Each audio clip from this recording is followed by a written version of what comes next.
Okay. So, since we're making record time, I want to slow it down a bit. Yeah. Oh boy. So, apropos as it may be, I started off with a big on my top 20 best. I'm starting off with a big on my top 10 worst. Oh boy. Big Tony, you were the star. The star of my top 5 worst matches. You were the MVP, and you were finally the MVP at something. And I wrote exactly why, because I don't want to beat around the bush here. Considering his knowledge, he could not apply it to his matches. I have been watching wrestling with Anthony since 1998, and he would be able to figure out stuff that I couldn't. He would come up with better spots than me, like when he was just thinking about wrestling. But for some reason, he cannot apply it to what he was doing. That always baffles me when someone's good at that and cannot apply it to their matches, because that's where most of our good shit comes from. Oh man, I just saw something cool. All I got to do is do it. Oh, where's my finisher? Exactly. And now this is something else we touched on. Would not / could not take / do most moves to a frustrating degree. Oh, we gonna drop this on them right here. Y'all ain't ready for this. Y'all ain't ready for none of this. Your boy's a bad man. Then we invading the streets, make them clap a rapper skirt. They be dropping the heat, shock the world. Now I'm standing alone. I flip fools like them clamshell cellular phones. You can't help but nod your head to the track. Fuck the water down rap, we be taking it back. Give it to me straight, ain't no chasing it. Check yourself in the mirror, ain't no facing it. Cause you playing the role and you planning to fold. This the master plan, we got the planet on hold. We all over the streets like your favorite sneaker. Breaking up your sound like a drive-through speaker. Everything that I be speaking is strong. After I rock, fast forward through the rest of the song. We the monkey wrench, that's gonna ruin your plan. And don't fuck with John Cena, I'm a bad man. With the mic in my hands, I'm a bad man. Even in a fight with my hands, I'm a bad man. Living in the streets all my life, I'm a bad man. I'm a bad man, I'm a bad man. With the mic in my hands, I'm a bad man. Even in the fight with the hands, I'm a bad man. Living in the streets all my life, I'm a bad man. I'm a bad man, I'm a bad man. We devils, rockin' ambient levels. We set loose among hot tunes to instrumentals. The cats got one loud, I drop several. And I think it's funny you choose losing progress or running in place. We making moves, and y'all settle. I rip rappers and take responsibility for making future Hall of Famers look third rate. Y'all know words like conversation on your worst verse. Take ride beats, creep through side streets, loose leaf notepads. That's where rhymes leak. Punchlines, man, don't even beg. I got knee slapping tracks, y'all. He was always meant to be the Big Show. He was always meant to be Mark Henry. He was always meant to be big guy, power slam. Just he was a very big guy for a very, very long time. Sin didn't come around until much later, and he was taller than Sin, and he weighed more than Beastly, even though he doesn't want to admit that. Fact is, he was the resident big guy, and as Steve has talked about in the past, we just could not, for some reason, have good big guys before we got Rhydon, we got Dragon. They were good big guys, but they weren't these cookie cutter, Big Show big guys that we even needed. They were better than that. They were like, athletic. So, but we did try, but unfortunately he no-showed his pushes. Very rare does someone no-show when things are about to go well for them. He no-showed his Havoc feud, which he then came back for, but then they had the Eddie Guerrero murdering match. Yeah. And very, very sad. I do have a clip listed here. Let me clip two, because Big Tony's always meant to be a heel, but friends should not let friends book themselves. And what happened was on the last show of 2004, Big Tony wanted to portray the face in the him versus Jock match, which I cut out of the final video that I actually made for that years later. We'll find out. Clip.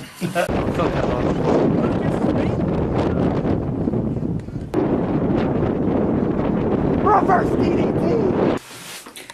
And now for the nice stuff. He did a total 180 in 2010, as everybody said. He lived up to the potential of his big guy character and did not have one bad match or segment. From the time he came back, that one match in July, and then from September on, he was on almost every show and had all the good matches he was supposed to have. And all he had to do was be the big guy. And it's a guilty pleasure of mine. My favorite match, or one of my favorite matches ever, but my favorite match with him in it is the first Axis of Chaos pairing against Ground Zero at last show. I love that ending. Love it. that match. Everything about it is perfect, and you would think that Anthony was that good for the whole time. It's my favorite Big Tony match. How hard is it to do that the whole time, but unfortunately he queued it up at the last 3 months of his career.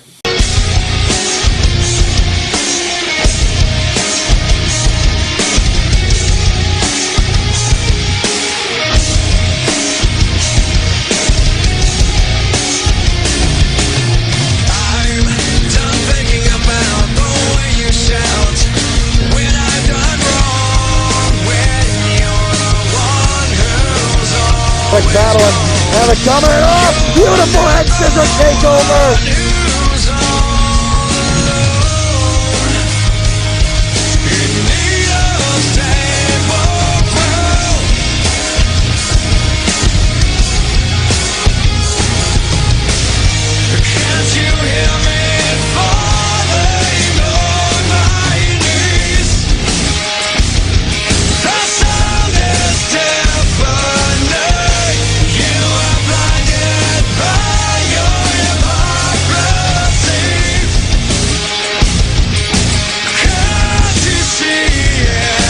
Opportunity back in the hit corner, Blackjack coming.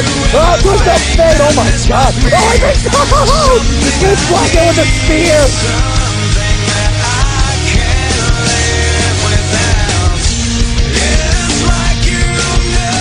Oh, one off the world's most dangerous finishing maneuver. Finished up by Marcus Van Terrace. Could this be a new champion? Here we go on the line. It's Black coming in, kick right to the head. Holy God! I've seen this one before. Oh wait, a counter, Spine Buster.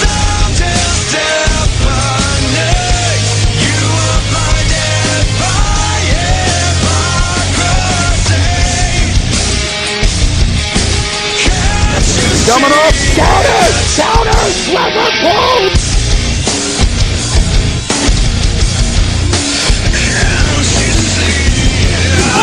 Stand in the eye!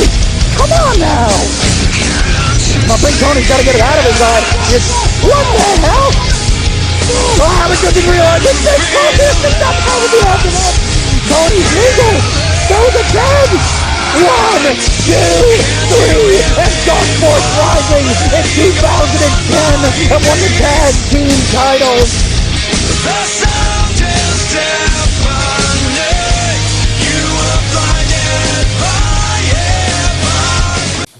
Number 9, you're not gonna believe this one, but it's the Pie Man, Brian Don.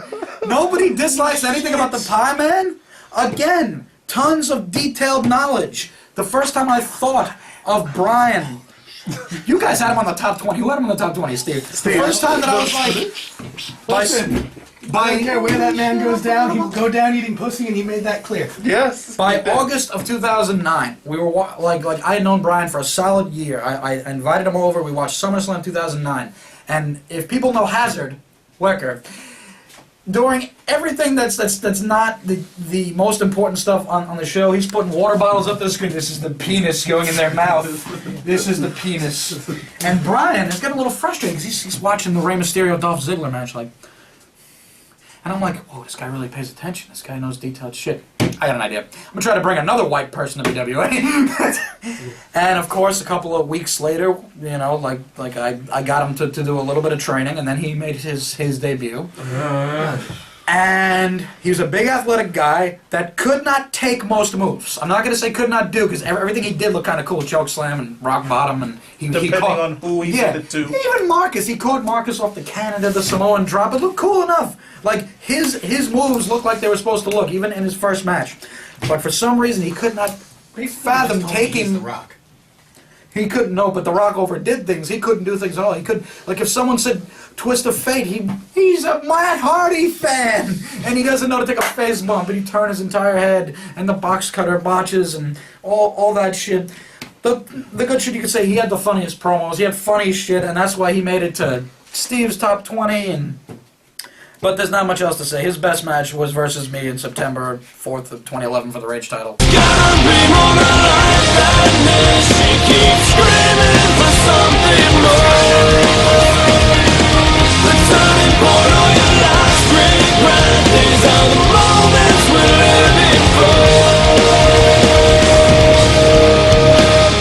everything comes into view,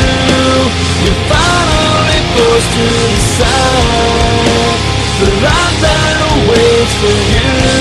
To truly live or just be alive.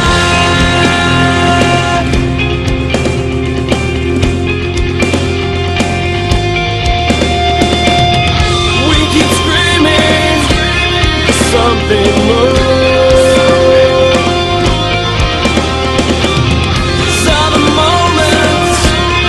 Waiting for. We keep screaming for something more. We keep screaming, we're screaming, we're screaming.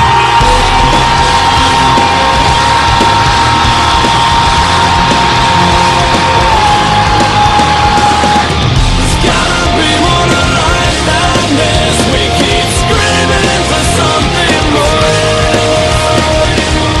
Turning point on your last regret. These are the moments we're living for. There's gotta be more to life than this. We keep striving for something more. The turning point on your last regret. These are the moments we're living for.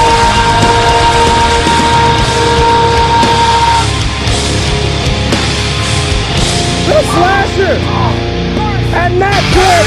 That's all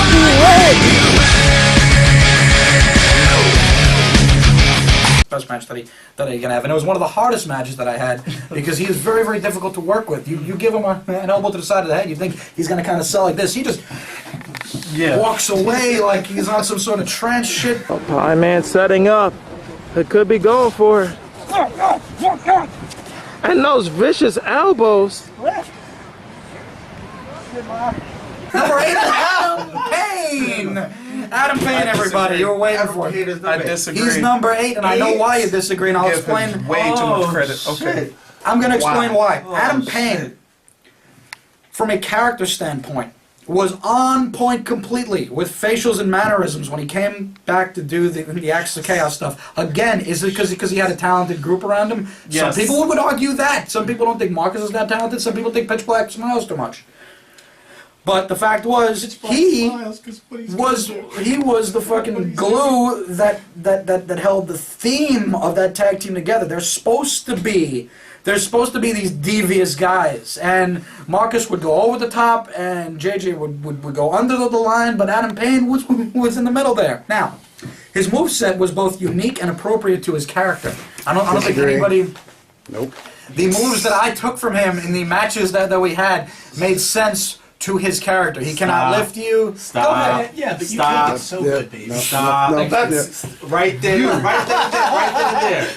When you injected yourself into it and said the moves that you took and the matches you had with him, that's okay. Yes, but that's just to make a BWA example. If you look outside, which we're not supposed to count, but he does those moves to people more his weight, that he doesn't have some whatever the hell problems that he had with.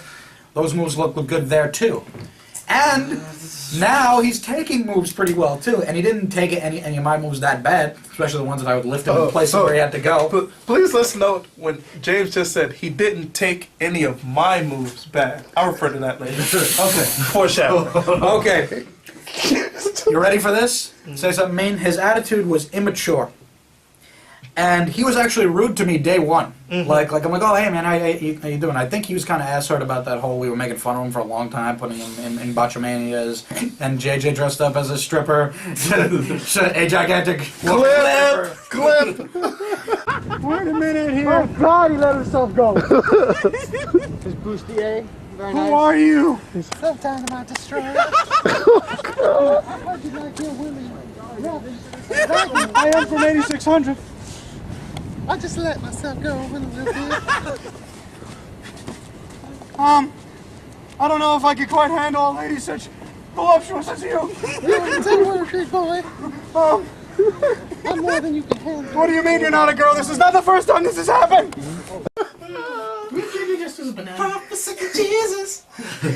His health killed his believability. the fact that he was a very frail little guy, and he did try to supplement what he was doing with these real elbow hits. That's annoying. I know. It killed.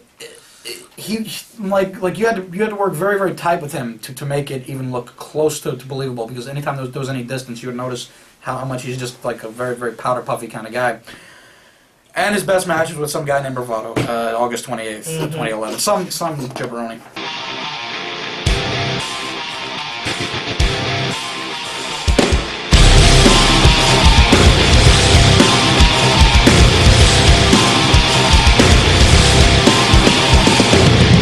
You've been running your mouth for quite a while now.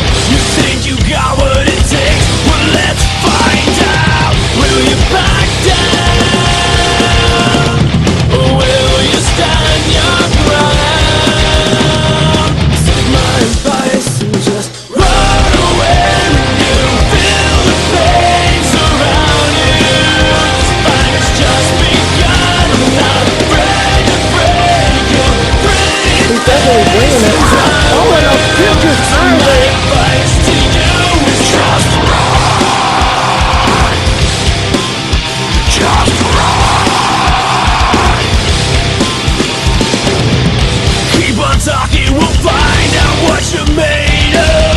I'm bringing something for you to be afraid of. From your first mistake to the last breath that you take. You'll remember my name, so just run away when you feel the pain surround you. Find it's just begun. I'm not afraid to break your pretty face, and I will. So my advice to you is just run. Just run.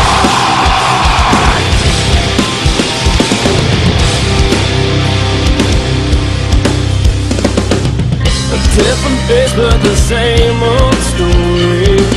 You stare me down cause you think that you know me, and I'm a stranger to this type of game. But every time it always ends the same. They say what you don't know can hurt you, but in this case that's just not true. If you keep pushing me the way you do, there's no telling what I will do to you. Run away when you feel the pain surround. Number 7 is the only guy to pre-order this DVD, so I'll try to... 7? Yes. Oh, don't worry, there's a half a page wide. Kid Fury pre-ordered this DVD, paid it in full, so I want to make note of that. Thank you, Kid Fury. Thank you for keeping this round table going. 7? He was almost always completely off-key with his character and ring work. And he made up his own character. This is gonna be tough. Was overconfident and conceited when it came to his work. And because I don't Speaking have of a work, clip for that. can we have a clip of him saying about how big his work is? Since I don't have an appropriate clip, we're just going to go to that Heavy D promo that he sent me. Okay, there we go. Yo!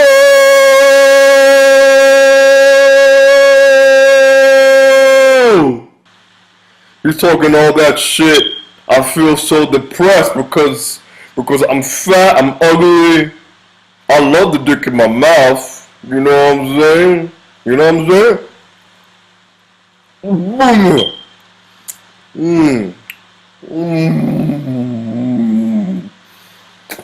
You know? That's what I do. I suck dicks. Shit. Was far behind other guys' progress who began at the same time as him. Yes, I'm talking about Big John Riordan. Or you could make the case for you and Sin and Valdez, who were getting seasoned at that time. You weren't starting at that time, but it's close enough. 3 months is close enough. Okay. 3 months afterwards? Technically, because we fucking went to November. That was the last show. Yeah. 3-4 months ish, and he was there on the first show of 2008. Yeah, damn. Was far behind guys who came in at the same time, even though he had the benefit of working with Tyrant, Avalanche, Mazzato, etc. John still goes, I want to wrestle Tyrant. Yeah. The day has passed. I want to wrestle Avalanche. The day has passed. But he got to do it, so he had to pick up something. But he didn't. Finally, after his Val Venus training, he redeemed many of his criticisms in 2013. Like a lot of the stuff, you could see that he was trained. Like, okay, all right, good, fine. You know, like, it wasn't the best match because of David Hendrick's health, but it was still fine. Decent, yeah. Introducing first, from Toronto, Canada, by way of Phoenix, Arizona, he is the one-man boy band. This is Kid Fury! In 2011, it was Kid Fury who brought David Hendricks, then Heavy D, to BWA. They were the Night Riders.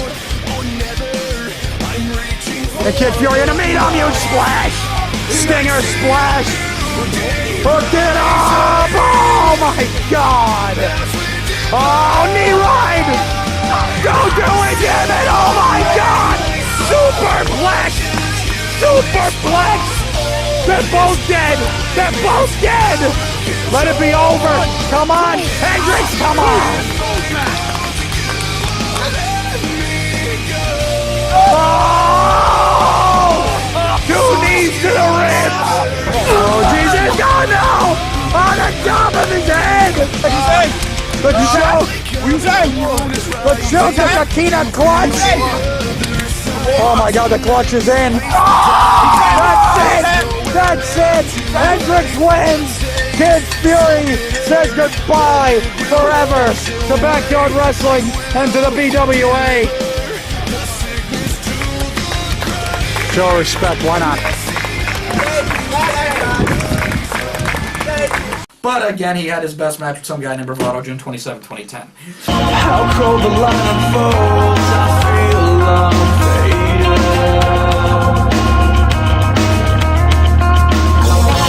I revealed the truth and I've become unstable. Now you're sick and exhausted, you're choking up all your thoughts of regret, what you've given up. Now you're crazy and disgusted, this place is destructive and now it's taking me over.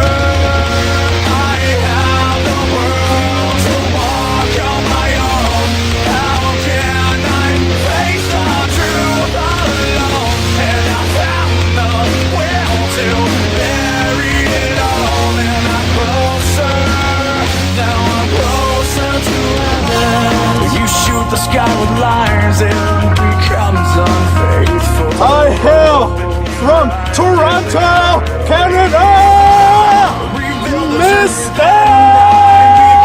Walker! You should really look behind them. You should be capitalized. As your taste become neat, don't you get enough? Now you're closer to habits. Curse has an addict somehow.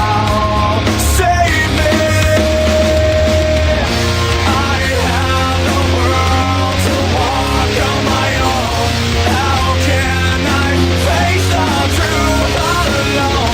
And I found the will to bury it all. And I'm closer. Now I'm closer to heaven.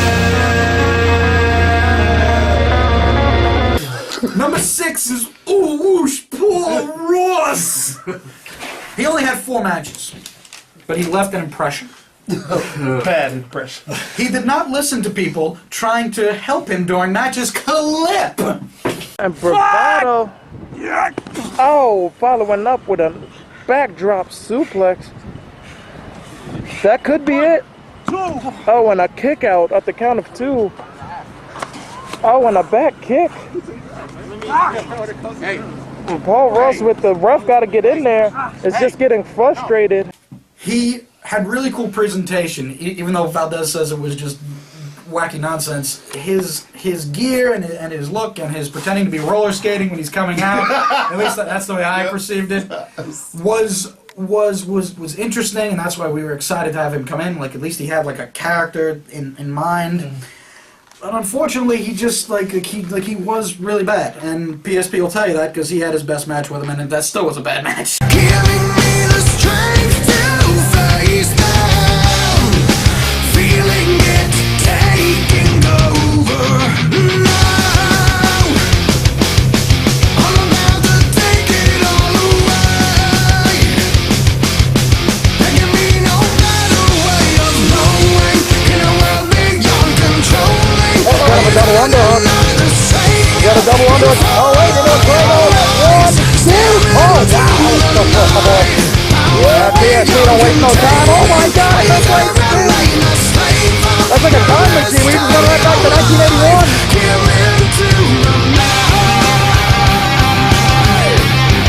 Oh, he says, nah. Ooh, leg drop. Leg drop's coming. He got it.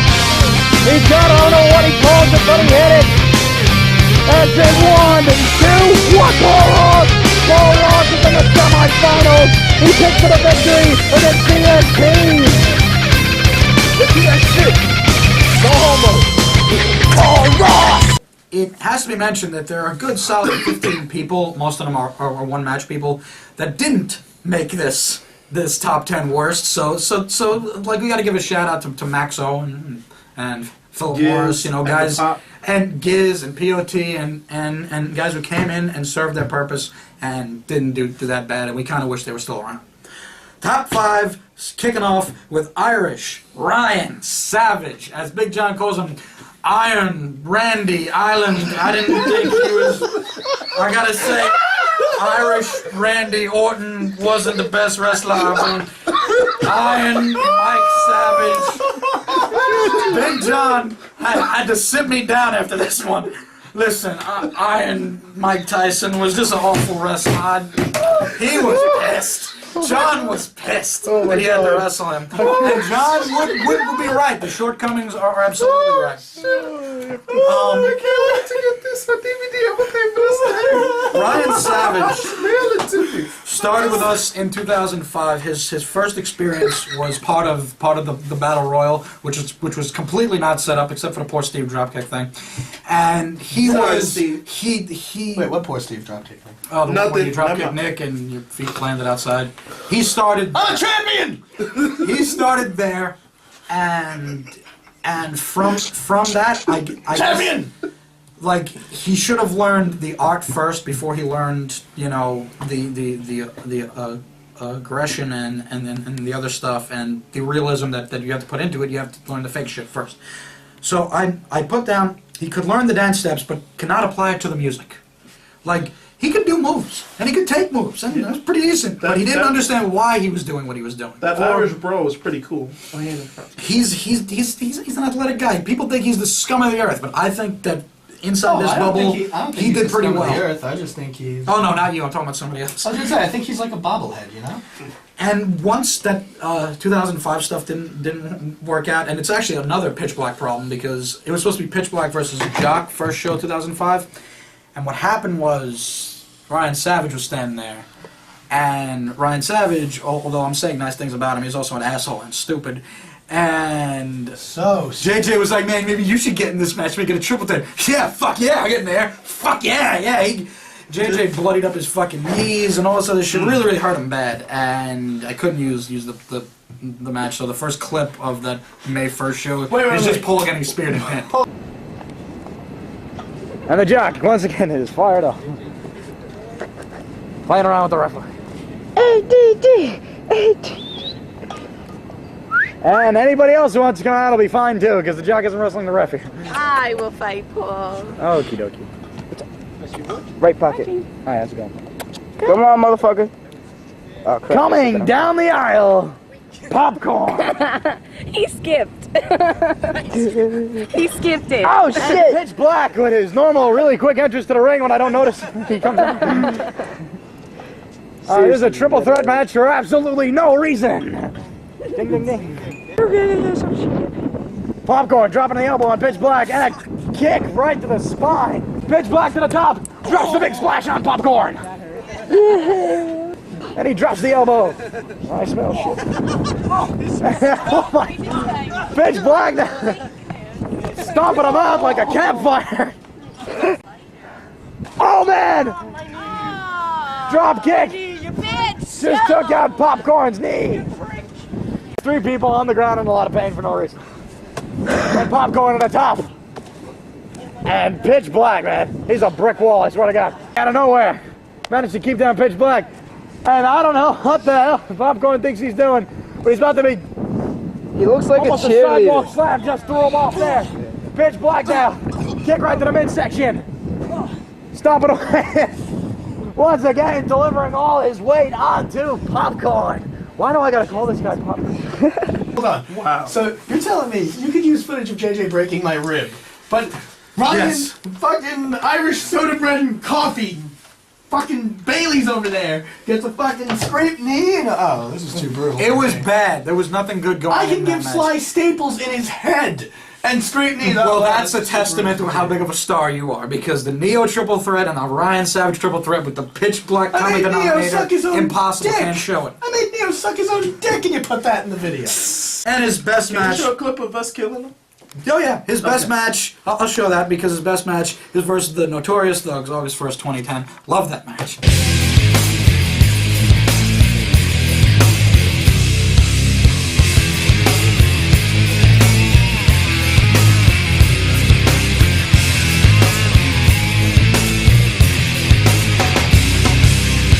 They are They gangster. looking Nobody mad said gangster that and we shit. were gonna be facing gangster. I- We got the gangster Highlander. I'm not really feeling And that. you know with the glasses, I aren't know. those your Talking shades? shit right now. Aren't those your Are we shades? talking shit right now? I still want to talk shit. Oh shit. Still want to talk shit. PSP doesn't want to talk no shit with nobody.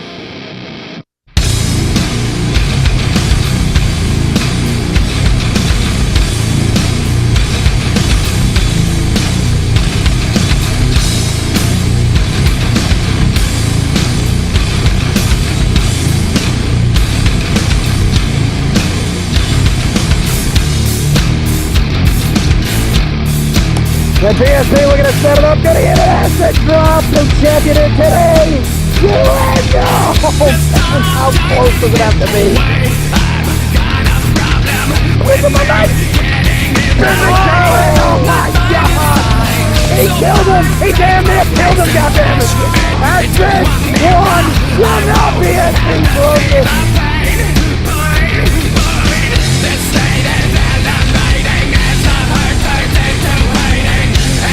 PSP may be in some trouble. Oh my God! Powerbomb! Powerbomb!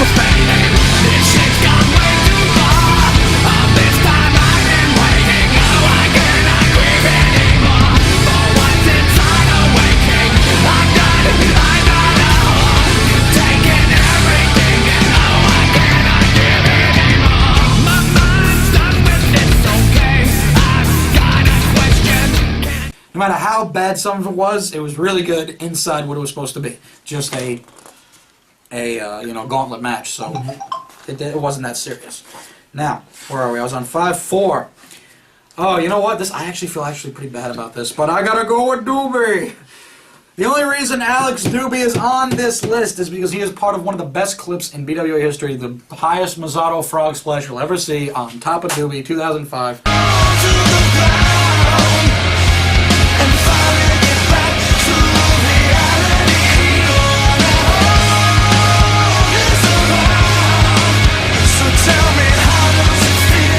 And he had respect for the craft and those who performed it, but he was never really able to I don't embrace know. it. Doobie took moves better than a lot of people. I mean, there are not many people who could have. That is me and JJ Powerbomb. being so small and being so light almost forces you into being able to take moves, and in that case it worked. Unless you're Adam Pay. Nick helped him out and worked with him, and he was a pretty serviceable guy for the amount of time that he was around. Nice. But a lot of his stuff does count as bad, and I summed it up as he never had a really embarrassing moment, but he never had a really good moment either. So he wrestled, he was there, and he's pretty much filler because I want to get into my top 3. DJ Mikey Blings, hey Nick! There are a few reasons. He was a fair weather fan from the year 2000 of the WWF. I hated those people. Fair weather, never cared about wrestling before, never cared about wrestling after. If you are a before guy or a fucking after guy, I can at least give you that. But he was there for the Rock and Stone Cold, and he left when they left. He once referred to a flying clothesline as that thing Stone Cold did to Vince McMahon off the Zamboni. That's one of the moves he wanted to do. That thing Stone Cold did to Vince McMahon off the Zamboni. There's no footage of this kid. But I guess his best match was with Nick when he won the Rage title and ruined the Rage Championship history for the rest of time. Number 2 gets an entire page. Neo the goddamn Genesis. An intelligent guy who was clueless to the art. Overhyped by Valdez. Many of the things that Valdez says about Neo applies to guys like Beastly and Triple X about how captivating they were in their suck. This guy was just awful. And I was going to go to a clip, but there are no such clips that illustrate this, so I'm going to a special mystery clip. What the fuck is this character he's doing now? Making his way to the ring from Rockaway Park, New York. His name is Bravado. He is one half of the World Tag Team Champions. And he has a boombox that he just broke. I go off the head when I'm rambling on the mic and I go off. All right. Now, I've heard all the questions. All week, people have been asking me, Bravado, what's the deal? Well, I'm going to tell everybody right now what the deal is. You see, Bravado has a very long memory. And Bravado remembers 6 months, 3 hours, 2 minutes ago, I was this close to beating PSP in a match that would shape the rest of my career. But Valdez comes out here and hits me right in the nuts and ends my dreams. My dreams! The fact of the matter is this, Valdez. If I had beat PSP there, I would now be the Pride Champion. Thank you very much. So I only have one thing to say. Juan Valdez, you get your seal-killing, oil-spilling ass out here right now. And oh, wait. Just wait.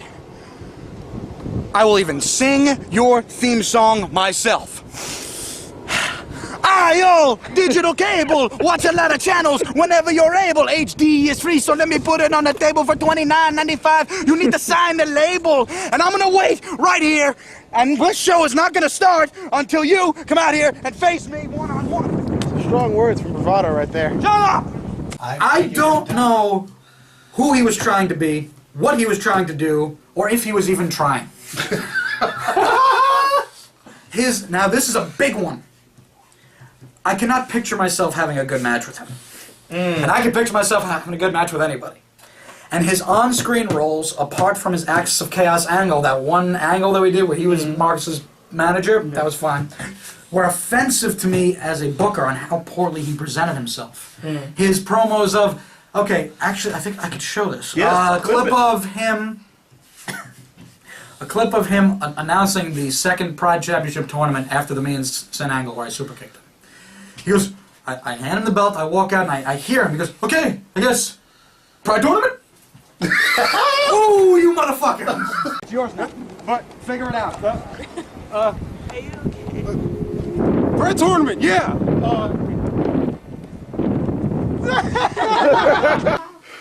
So, during those commissioner promos that he was there for, they were really bad. And spoiler alert, the guy doing them was me behind the fucking... Of course you knew that. And his best match ever, I guess, was with Nick at the Rule of the Ring. That was a fine match. Just keeps calling me. Neo, tell Masato what you told me. Unfortunately, hasn't dropped out. Reason? And what are we going to do about that? Nothing. Oh, no, not nothing. You see, Neo, we've seen a lot of returns here today at the Rule of the Ring. And I feel that Neo DeGenesis is a perfect candidate to wrestle one half of the tag team champions and the greatest of all time, Masato. Hey, you can go to the final.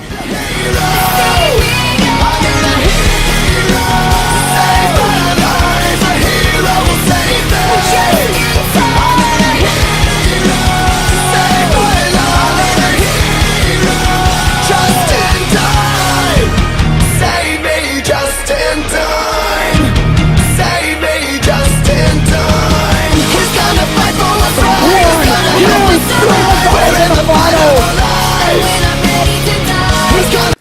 really gonna go to number one? I guess we got it. It feels like Christmas is ending. My number one is Entourage! No shit. Entourage is the worst wrestler in BWA history. There is no excuse for how badly underdeveloped he was. He regressed with every match. He tried real punching, sorry Steve, to supplement his unbelievable offense. Real punch, just...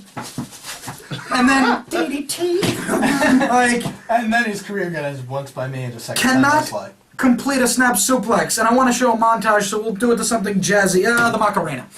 Dala tu cuerpo alegría Macarena, que tu cuerpo pa' dar la alegría y cosa buena. Dala tu cuerpo alegría Macarena, Macarena. My Nickel! I managed to keep a smile on my face. That's it! This is number one reason. He would not have been this. Nick once said when I did the little Hall of Fame section of the website, I put guys that just I thought weren't going to wrestle anymore. And they're Triple X and Tyrant, Beastly. I thought they would just done. This was 2003, 2004. I took that list seriously. When Entourage stopped wrestling, Nick wanted. He said, "Why don't you just put Entourage there?" That's what the line is drawn. Just because you stop wrestling and you're that bad, fuck you. The big thing, he once tried to mack it to a girl, stay with me here, he once tried to mack it, that's how old I am, dating myself, to a girl by saying that BWA was embarrassing and immature. And he's the only way I know this is because he went ahead and told me about it. Like, yeah, she was watching my match. One of his good matches. Nick says one of the worst matches. Him versus Rondell, where Rondell kidnaps him. There's more moves taken correctly in that match than normal. So that's technically one of his good matches. I'm gonna get put in the trunk, yeah. There's a girl, maybe I could show it. She walks by and she sits on the bench. Way out of this motherfucker's league. And Rondell now beating down on the challenger. Entourage now hasn't been able to get out of the box here with the champion. Got him hooked, front face lock. Taking him over, vertical suplex. He goes up to her, because I'm assuming he invited her there, and said, that was embarrassing, right? A little immature, I'm sorry. Guess his best match was with me on October 2nd, but damn did I have to try. 05.